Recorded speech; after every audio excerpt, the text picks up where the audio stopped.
बोधामृतासारखा आपल्याला आज झेलायचा आहे, त्यांना आता आपण ऐकणार आहोत. Shri Nitin Poddar sir please.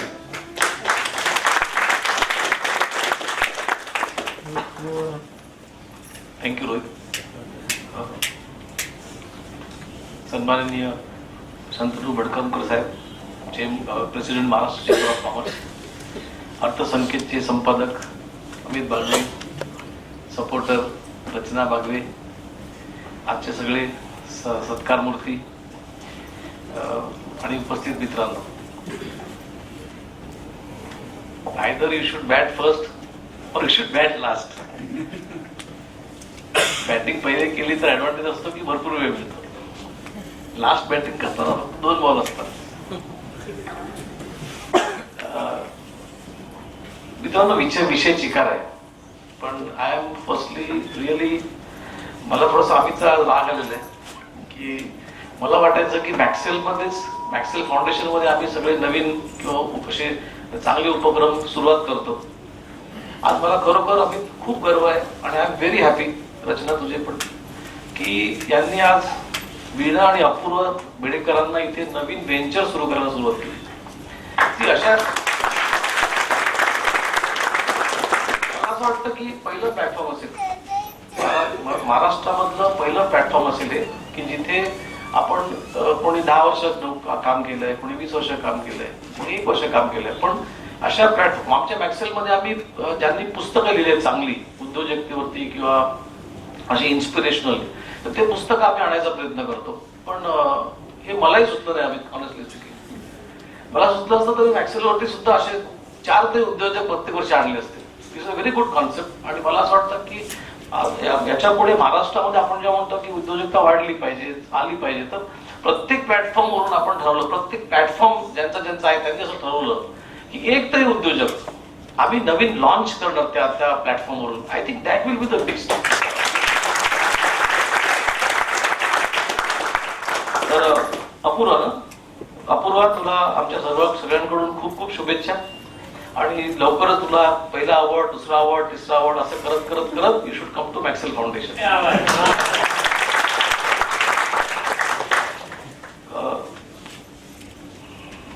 मगाशी सर तुम्ही एक गोष्ट सांगितली, दुसरी एक गोष्ट सांगून सुरुवात करतो मी. जास्त वेळ नाही त्यामुळे एक गोष्ट सांगितली की सगळं कॉन्सेप्ट समजून जाईल. एकदा देवाने सांगितलं की ही गोष्ट आज मला व्हॉट्सअपवर आली आहे, तर म्हटलं मी आय जस्ट कम्युनिकेट, कारण व्हॉट्सअपवर कोणा तरी बिझनेस मॉडेल सुचला, मग मी असं ऐकलं हा मॅडमला. तर देवानी सांगितलं की माझ्याकडे एक वरती पैसे ठेवलेले आहेत मी, जो कोणी प्रत्येक माणूस येईल प्रत्येक माणसाला 1 करोड रुपये यायचं या आणि घेऊन जा. तर 3 माणसं जातात. एक उत्तर प्रदेशचा बिहारी असतो, सॉरी बिहारचा एक भैया असतो, एक महाराष्ट्रातला मराठी माणूस आणि एक गुजरातचा गुजराती माणूस. ते 3 माणसं तिथे जातात. हा भैया जातो आणि 1 कोटी रुपये घेऊन येतो. देवाची अट अशी असते की कोणी यावं पण प्रत्येक माणसाला फक्त 1 करोड रुपये. हा भैया 1 कोटी रुपये घेऊन येतो, आपल्या गावी जातो, थोडी शेती घेतो, आपल्या कुटुंबाला, आपल्या मित्रमैत्रिणांना म्हणजे मित्रांना वगैरे घेऊन सुखाने राहतो. एक आपला मराठी माणूस जातो, 1 कोटी रुपये घेऊन येतो आणि आपल्या छोट्या घरामध्ये जे गावाला राहत असतो तिथून तो आई वडिलांना, भाऊ बहिणींना, सगळ्या रिलेटिव्हला सोडून गपचूप मुंबईला येतो, छोटं घर घेतो आणि सुखाने राहतो. म्हणजे कोणाला सांगता कामा नये की आपण आपल्याला पैसे मिळाले. मी ही गोष्ट थोडीशी त्याचा शेवट सांगून मी आता ह्या कार्यक्रमानंतर कसा बदल घडलाय ते सांगायची इच्छा आहे मला. हा शेवटचा गुजराती माणूस जातो, 1 कोटी घेतो, घरी येतो, घरच्या प्रत्येक माणसाला पाठवतो आणि सगळे 1 कोटी घेऊन येतात. मग कुटुंबाला सांगतो, आपल्या समाजामध्ये सगळ्यांना सांगतो, तुम्ही सगळ्यांनी जा 1 कोटी घेऊन आणि 25 लाख मला द्या.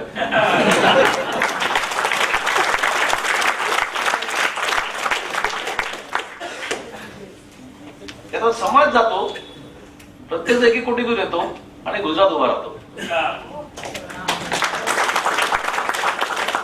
ही गोष्ट सकाळी मला कोणीतरी व्हॉट्सअपवर पाठवली. जनरली आय बिलीव्ह की this must be the case, though I don't agree with this. पण इथे हा कार्यक्रम बघितल्यानंतर मी त्याला थोडंसं टर्न असं करतो की आपले ते आहेत ना ते अर्थक्रांती करणारे अमोल कदम ना, तो मराठी माणूस जो जाणार होता ना त्याला मी थांबवलं. म्हटलं तू जाऊ नको, थांब. अमोल कदमला आणि अमितला जाऊ दे. आणि हे लोक तिथे गेले. म्हणजे अमित गेला, 1 कोटी रुपये घेऊन आला आणि त्यांनी अर्थक्रांतीवर तिथे पब्लिशच करून टाकलं. जगभरातले मराठी माणसं जायला लागले.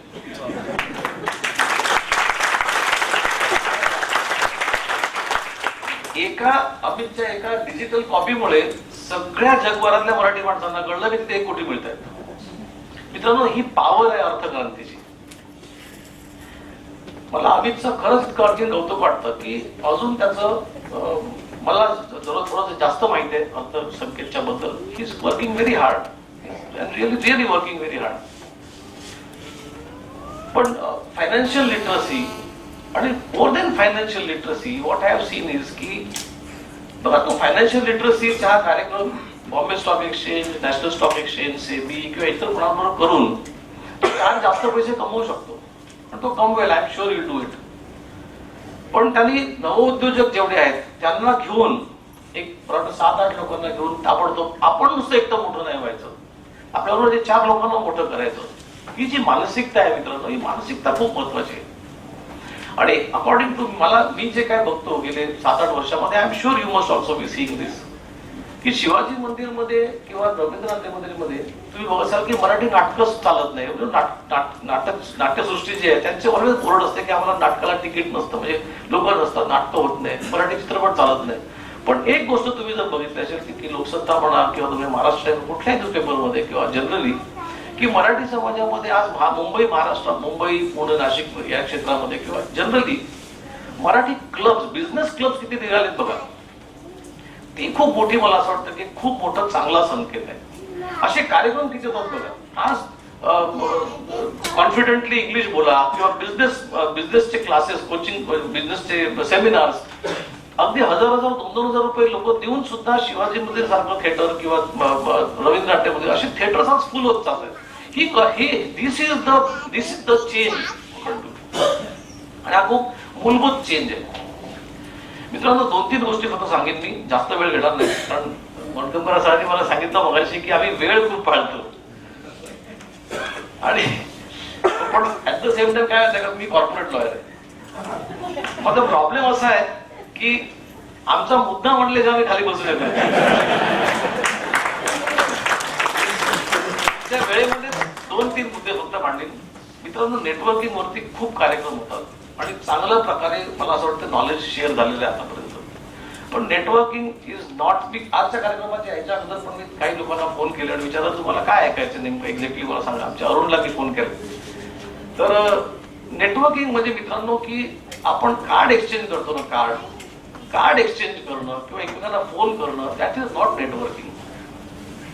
माझ्याकडे किती डेटा आहे, ईमेलचा किती डेटा आहे किंवा माझ्या फोन नंबर मध्ये किती 1000 फोन्स आहेत, 1000 नंबर्स आहेत, दॅट इज नॉट नेटवर्किंग.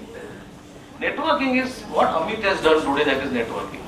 त्यांनी आज जे 10 लोकांना या स्टेजवरती आणलं, त्यांना मोठं करायचा प्रयत्न केला. This is bonding, this is networking. मला एक दोन जणांनी मला मध्यंतरी थोडे यंग होते, अमॅचर असतील, त्यांनी विचारलं सर मला नेटवर्किंग मधून असं डायरेक्ट मला फायदा काय मिळाला नाही अजूनपर्यंत. मित्रांनो, नेटवर्किंग मध्ये असं तुम्ही एकाला भेटले, आज भेटले आणि उद्या त्यांनी तुम्हाला रेफरन्स देऊन बिझनेस मिळाला असं नाही होणार, असं होत नाही. आणि जसं परत भडकम कसं म्हणाले की money is a by product, money cannot be the first product. तुम्ही बिझनेस करताना तुम्ही तो पॅशननी करायला पाहिजे. त्याचा अर्थ तुम्ही पैशाकडे लक्ष दिलं नाही पाहिजे असं मी म्हणणार नाही. लॉस मेकिंग बिझनेस करू नका. पण युअर एम कॅनॉट बी, मी कोणाला तरी भेटतोय म्हणजे काही मला संध्याकाळपर्यंत ऑर्डर दिली पाहिजे आणि नाही दिली तर तेव्हा माणूस कामाचा नाही असं ठरवून ह्या थॉट प्रोसेसने नेटवर्किंग नाही होत.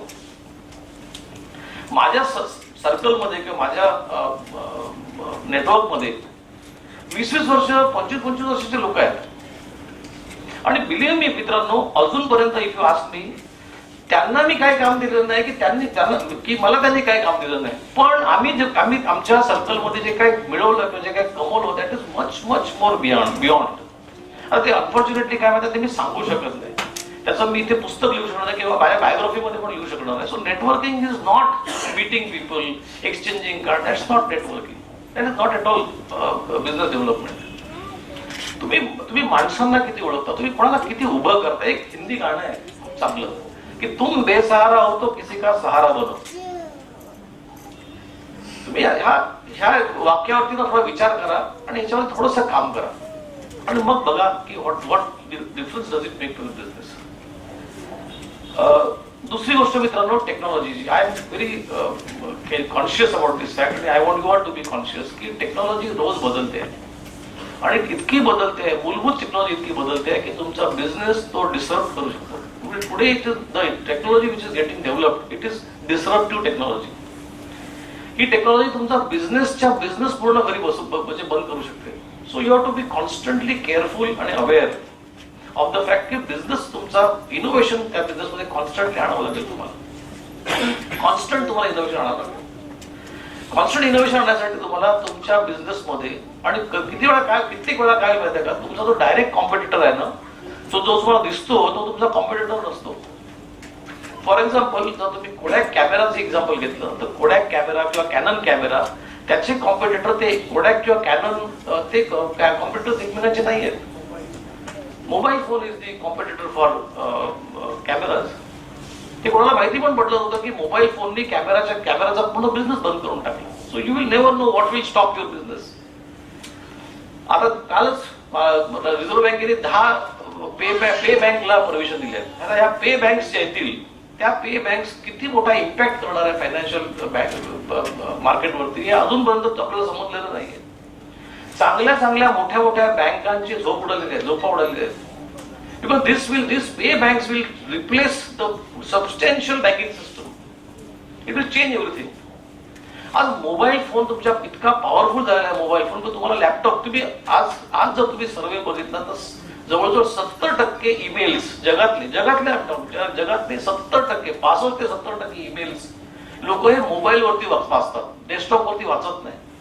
म्हणजे डेस्कटॉप बिझनेस कदाचित इट विल गो. इनफॅक्ट तुम्ही आता जर मध्यंतरी वाचलं असेल फ्लिपकार्टने काय सांगितलं की आम्ही आमचं वेबसाईटच बंद करतो, आम्हाला वेबसाईट पण नको आहे, आम्ही मोबाईल ऍपच्या थ्रू बिझनेस करू. पण नंतर त्यांनी मला तो निर्णय बदलला, डिफर केला. पण फ्लिपकार्ट सारखी कंपनी जी ई कॉमर्स बिझनेस आहे ती सुद्धा म्हणते की मला वेबसाईटच्या बाहेर जायचंय आणि मला मोबाईल ऍपवर यायचंय. So you can just imagine की गेल्या 10 वर्षामध्ये किती ट्रान्झिशन झालेलं आहे, किती ट्रान्सफॉर्मेशन झालेलं आहे. हे एक साईडला असताना मी तुम्हाला विचारतो की तुमच्यापैकी किती, आणि हा माझा नेहमीचा मुद्दा आहे, किती लोकांनी ऐकला असेल, आज तुमच्यापैकी किती लोकांच्या बिझनेसच्या चांगल्या स्ट्रॉंग वेबसाईट्स आहेत? तुमच्या लोकांच्या किती त्या वेबसाईट्स तुम्ही स्ट्रॉंग अपडेट करता, नेहमी अपडेट करता, त्याच्यामध्ये किती टेक्नॉलॉजी चेंज झाल्या आहेत, किती रिस्पॉन्सिव्ह तुम्ही केलेले आहे, ते फार महत्वाचं आहे.